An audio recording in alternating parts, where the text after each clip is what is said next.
Welcome. My name is Natasha Sherman and I am your host. And my guest today is Jane Grescek. Jane Grescek is a scleroderma advocate. We did a show a few months back and the response has been so phenomenal that we decided it was time to do another show with some new information. So welcome, Jane. Thank you. Thank you very much. So we're going to start out, not everybody knows what scleroderma is. And you were diagnosed with scleroderma how many years ago? 1987. Okay, so a long time ago. And it is very difficult to diagnose, right? Yes, it's autoimmune and it's connective tissue disorder. So you can't see it. There's two kinds of scleroderma. One you can see that affects your skin and your face. The other kind works on the inside. So it's a connective tissue disorder. It just keeps growing, and it goes after your lungs, esophagus, colon, heart, kidneys. And by the time you start to see some symptoms of scleroderma, maybe even cold hands, which is Raynaud's, which is the very first symptom of scleroderma, by that time you're in trouble. By that time, you know, the disease has destroyed a lot of your organs, which is what happened to me. Colon and esophagus, couldn't eat and couldn't eliminate. Because your esophagus was filled with tissue. Exactly. And it was very archaic. I mean, years ago, before I got this help, I would go to Boston, and they would go down, and they would have a procedure where you'd have to stay awake to swallow the mechanism that actually pushes the tissue growth back into your esophagus. And then so after that, you could get some ice cream down or eat something. And so that's the way they did it a long time ago. And then it grew back. And it grew back. And then you did it again. And it grew back. But they could access the esophagus. They can't access the colon. So once that starts to have connective tissue growth, that's not a pleasant experience. Two daily things. You eat and eliminate. And you couldn't do either. Either.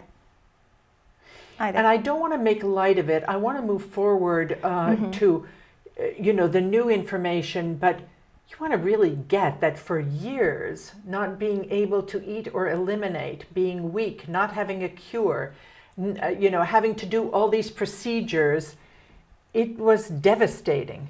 Yeah. And it's painful, right? Very. Very. And and it weakens you. So it's a very sneaky disease. It turns you to stone on the inside. That's always been how I feel about it. And there's no cure. People are so trying today. And I've spoken in front of, as you know, Congress, Senate, Department of Defense, and thank God for all of them who are all trying. But it's one of those things where there's no benchmark yet. So that's good and that's bad. It's bad in one way because there's not any help that people know of. It's good to try anything. Right, right. So you were at the point where they were going to a surgeon in New York was going to remove your intestines. Exactly. Period. That was last resort. Yes. And then you met with a physician, a gastroenterologist, who suggested that there was a medication that wasn't available in this country, but it was available in Great Britain. Exactly correct. And I'm happy to say it's a Princeton doctor. And, at that point, she's like, what have you got to lose? So I was on that. Before I met with the colon gentleman. So I had been on that for a year and a half.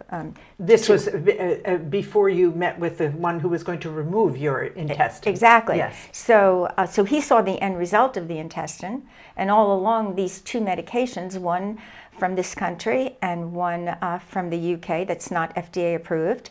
And evidently, the two of them worked, and this Princeton doctor said it's a cumulative effect all of a sudden. So I want to interrupt you here because when we posted our first show, the response was phenomenal. But people reaching out to you saying, please tell me. And at the time that we did our first show, it was kind of your first conversation out in the world just to raise awareness about scleroderma. And at the time, you were grappling with, should I share this, shouldn't I, kind of being responsible. But so many people have reached out to you in desperation. And as you said in our conversation, you're ready to share that information specifically because you still need a physician. It's going to be a physician who's going to prescribe it to you. Absolutely. So let's talk about the medications that, first of all, put you in what we could call remission, but now you're no longer even on the drugs and you're fine. Exactly correct. Which is miraculous. So what were the drugs? The two drugs are one available here, Linzess, Linzess, 250 milligrams, along with 2 milligrams of Resolar from the UK, Resolar. And when I first got the combination, I said to my doctor, why only 2 milligrams? 250 here, 2 there. And she's like, don't worry about it, it's very strong. And she was right. So it's the combination that I took, and I want everybody to know that it wasn't one or the other. And I feel very sorry about what happened on your show the first time, because we've had almost 12,000 hits, and I didn't tell the people, those 12,000, what I took. And that was my first time up at bat, and I was nervous. God forbid somebody would take it and die. Right, of course. I mean, I took it. I didn't even read the label. I didn't care. Right. But that's different. You're different with yourself. Yes. You know, and I think I spoke to you a couple of days ago about Dr. Cooley, the gentleman who did the artificial heart in his obituary last week. He had the best statement. When you're drowning and someone throws you a life preserver, you don't check to see if it's FDA approved. Yes, exactly. Exactly. You know. So I'm thrilled and delighted because you haven't sat back and said, oh, well, you've been working behind the scenes. You're very proactive in moving forward with this. And you contacted me and said, look, can I come back on again and share? I feel so badly. I made a mistake. Well, again, you had your considerations. Mm-hmm. So now you're sharing that information, which people can then talk to their physicians about, and they can make those choices for themselves, just like you did for yourself. Right, and in order to get these drugs, you need a doctor's prescription. Mm-hmm. After you get that, you can contact canadadrugs.com. They'll come right up. They're delighted to make a lot of money. That prescription, that prescription was $400 every, I think, 30 days. So that's a lot of money. Yes. And but the good part is now I feel great because I now can tell the information about this drug, and just through the grace of God, I have a Harvard couple. He's from Harvard, she's from Yale. They're my only help. They've hooked on to this disease. They go do research, and they're the ones that found the paper that I informed you about. Yes. About the study being done in Belgium 12 years ago about the same exact medication I'm taking, validating that it works. Wow. And this is in the American Journal of Gastroenterology. Yeah. In 2002. Right. So people can look for that. It's online. I printed it. It's available, and it talks about the medication. So it's kind of very validating and how great. And I think one of the next things I want to talk about is in your pursuit of getting something to happen, because this is, as you describe it, an orphan disease. No one has latched onto it and said, this is mine to then cure or find a way to treat. And you actually have gotten a pharmaceutical company to agree to move forward with a study. And what they're looking for is at least 6 participants. Exactly. And this pharmaceutical request was 2 years ago. So 2 years ago, I was, on my way out 2 years ago. You have to think 2 years ago. And besides that, I didn't know anyone else who had scleroderma. I knew no one else. I couldn't even go get 5 people. And I couldn't go get 5 people for a study.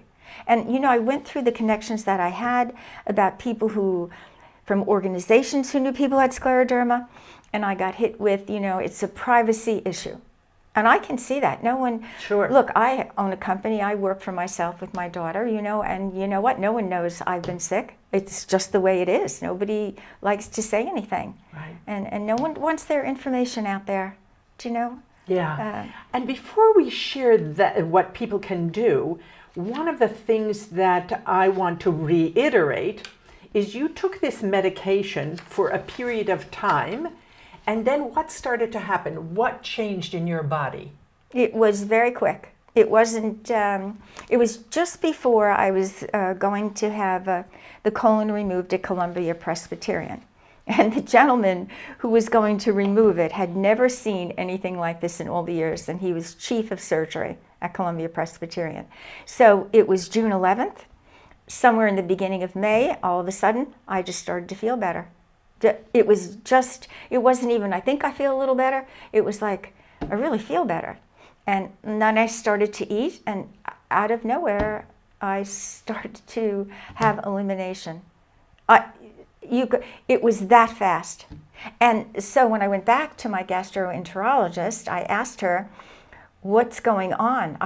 I don't know what to do, but whatever it is, I have to keep doing it. And one statement, just like Dr. Cooley, she said, you know what, Jane? It was a cumulative effect. It was all and that then time. Who decided that you could stop it? I did. Here's what happened. I started to eat and eliminate. The surgery for the colon was taken out, and then that was in May, June. Went through the summer with the kids, and the kids are like, don't get your hopes up. It could come back. And you know what? So I was teetered. I thought, oh my gosh. But I didn't care. I had those few months or whatever. And I went from 100 pounds to 113 pounds Wow. in one summer. But as time went on, I felt I didn't need the medicine anymore. I mean, it's amazing. I took it without thinking about it, and I stopped without thinking about it.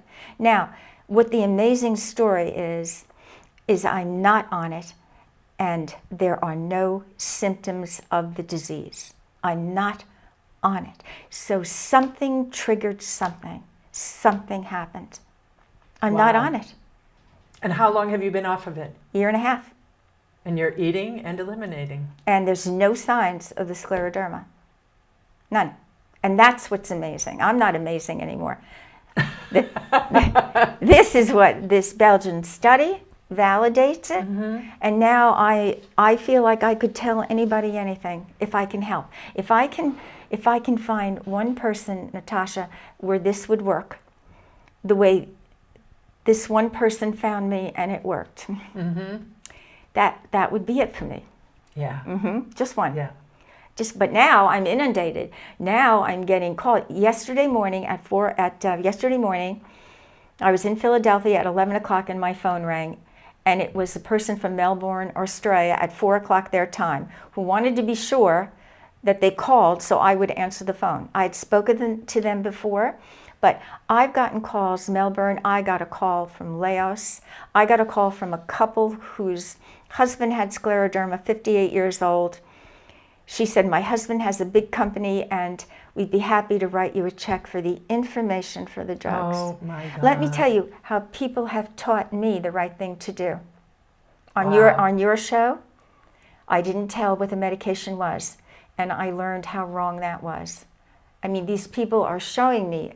They think I show them the way. They're showing me what to do. Well, it's kind of, you coming out and being committed to being an advocate, mm-hmm. then sent them to you and then gave you your next step, which is I think right that's here. the truth. Yeah. Somehow I've got the key. I just need the door. And that's how. It's simple as I look at it, with the hopes that you took Scleroderma, your program, took it out of the closet and put it in the building. Almost 12,000 people have looked at it. Through the grace of God, maybe we'll get that many hits now, and hopefully it'll start to expand a little bit. And if I start collecting information from people who want to be in this study, I don't need their bank account information. I just need them to Say, I'm willing, here's how you can contact me. That's it. That's it. You're not asking for anything personal information. After that, once you get pharma, here are your study candidates, then the next step is between them and the pharmaceutical company. That's it. It's that simple. But all you're doing is providing the doorway. So you're asking people, hey, if you've got this disease or someone you know has this disease and you're willing to be part of a study, which basically nobody is really doing, then just contact me, let me know how to get in touch with you. And when they're ready to move forward, the pharma company will contact you, and then... I'm in no position to collect information and say who... who should be part of the study. Who should be part of the study. So Yeah. to just hand it over to pharma, if I could hand over more than 6, Yes. a nice big stack. And I suspect with 12,000 views already that you'll get more than 6. Yeah, I don't know what the chances are for those people coming back. I feel like I've lost a little ground. That's okay. We'll just keep moving forward because you couldn't do it at that point. You didn't have enough information. And so I'm just happy that you're back. So I want to, and it's going to be in the credits at the end, but if you want to send Jane your information and say, sure, I'm interested in finding out more about the study. I have scleroderma. I'd like to be part of a study. She's created an email called fightscleroderma@gmail.com. Yeah. And so let's talk a little bit about the kind of scleroderma that shows up on the exterior. How is that different? Well, you can see it. So there's a buildup of tissue? You can see it. Actually, when I first found out about that I had it, and so I looked it up, I was hysterical because the very first picture was this wonderful lady called Sherman who had it. But she was so disfigured. And that it's called, even the children who get it, it's called the curse of the sword. It's just like this on some of the children, it's just like a sword type effect here, but it actually disfigures you terribly. And when I first saw it, I thought, oh my God. I mean, my daughter found me upstairs against a wall on the floor crying because I couldn't believe that was the route that I was going to go. And somehow I got the kind that destroyed you inside. And you know how lucky I am that I got that? Because I'm not sure I would have the courage that these people have to face what happens on the outside. Disfigure. And you have hope when you can't see it. Yeah. It's devastating when you do see it. Yeah. You know what I'm saying? What had you keep going for all those years? You were in pain. You couldn't eat. There was no cure. It occurred like there was no hope. Chronically uncomfortable, couldn't eliminate. Nothing worked. Nothing worked. What had you keep going? My kids. My kids. My 3 kids. And and that's why I was so surprised at the end when I said to them, I said to my daughter especially, it's okay, I can go because I can't do this anymore. And this was a mother on all those years, though, I fought to stay with them because as any mother would. Sure. What mother wouldn't do that? But now I think, could I be in a position now? I mean, I have 14 grandchildren off of 3 children. And so now I think, because I so believe that this disease is genetic, and so far there's nothing out there to disprove me. So this is a wide open rodeo for everybody with anything. And so I think with even my children, what if this is genetic? I think I got it from my father. There's no proof of that, but what if I were to pass this down? So now I'm motivated, not just for my kids, but for all the other kids who get this. I got a call from Texas. Her child was in kindergarten, couldn't get off the couch.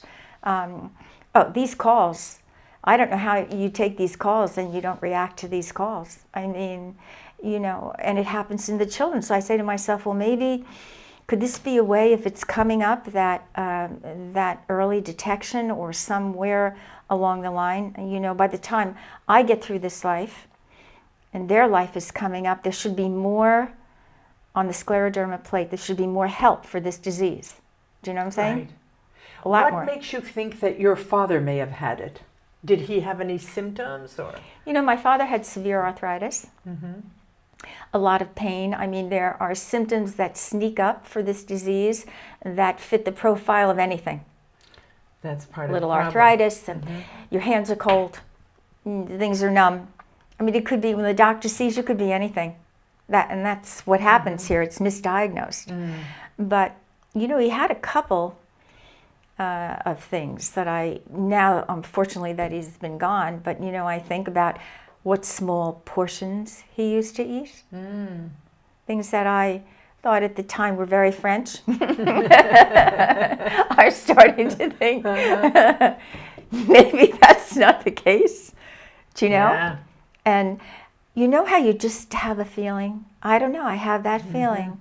And so, that's why I think it's important. Look at all the people out there that could be walking around. They did a study, an interesting study. I don't know one of the numbers, but I do know two of the numbers on people, a 5-year study on people who had Raynaud's, which is cold hands, blue numbing thing. So they did a 5-year study, and 12% of the people had scleroderma. Of course, I don't have that other number for you, but I'm intrigued with 12. This is a rare disease. Well, 12% isn't so rare. Right. Wow. So why were you talking to the Department of Defense? Well, because they invited me to speak because they're finding out that the troops now have scleroderma, or they're being diagnosed with scleroderma. Troops. And when I first heard Department of Defense, I felt, you know, Congress and Senate, they're a little easier because they don't know as much as they should know. So you feel like you can hold your own, especially when they ask you to spell the disease. then you know that I'm okay here. Right. Department of Defense. This is quite a machine. In these meetings, they set up 12 doctors are in there, 12 physicians are in there, scientists are in there, people who know this disease are in there. And then, you know, and then there's one of me. And so that's a totally different story. And the only thing you can do there to calm yourself down a little, because they go around the room and they tell you who they are and what they've done. And you're almost afraid to say anything. The only graceful thing you can do is tell your story. Yes, absolutely. And then when they were talking, did you come away with the experience of they have no clue either? Well, you know, with the Department of Defense, you know, I had to sign something, and so I understand, you know, why I was there. Right. And I was there to vote on a study that they were thinking of doing. So I was there to vote on that study that they were doing, and I was amazed at the study in comparison to what happened to me. That was a study for $9 million, and here I have something that worked. And did you share that with them? I certainly did.